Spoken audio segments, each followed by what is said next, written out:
बच्चे आए थे। आप किनारे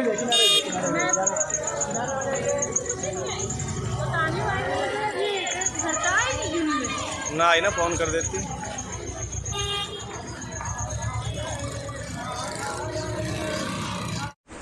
जय श्री राधे। सभी अपने हरियाणा के बहादुरगढ़ के भक्तजनों को जय श्री राधे।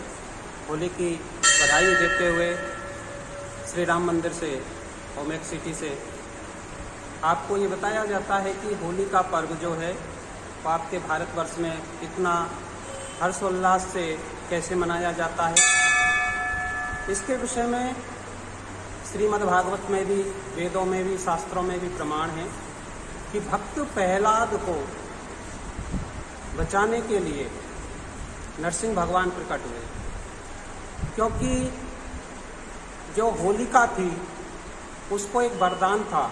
उसके पास एक ऐसा वस्त्र था कि जिसको ओढ़ के वो बैठ जाती थी तो उसको अग्नि नहीं जलाती थी, और उसको जलाने के लिए उसके पिता ने बहुत प्रयत्न किया, उसको मारने के लिए बहुत प्रयत्न किया, क्योंकि भक्ति के तो, सनातन धर्म के तो काफ़ी ऐसे राक्षसवादी आज भी पैदा हैं।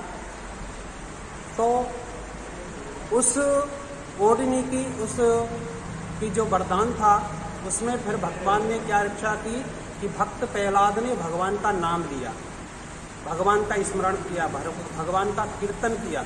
उस कीर्तन के प्रभाव से वो होलिका की जो चूनर थी वो उड़ गई और भक्त प्रहलाद उस होलिका की गोद में सुरक्षित बैठे रहे।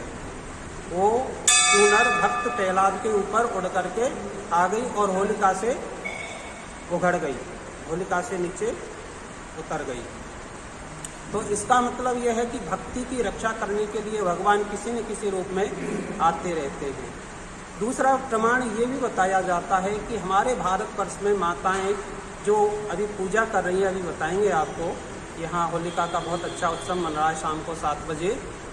तो यहाँ जो पूजन किया जा रहा है घर घर से, तो यहाँ गोबर की जो छोटी छोटी बिलोरियाँ लाके इसमें अग्नि में डाल रहे हैं, तो वो ये सोच के लाती हैं कि हमारे घर से बुराइयाँ, जो साक्षात अग्नि का स्वरूप क्रोध है, काम है, लोभ है, मोह है, उसको हम इस होलिका में आकर के और जला दें और हमारे घर में हमेशा के लिए रिद्धि सिद्धि, सुख समृद्धि, शांति बनी रहे, बुराइयाँ हमारी इस होलिका में जल जाए।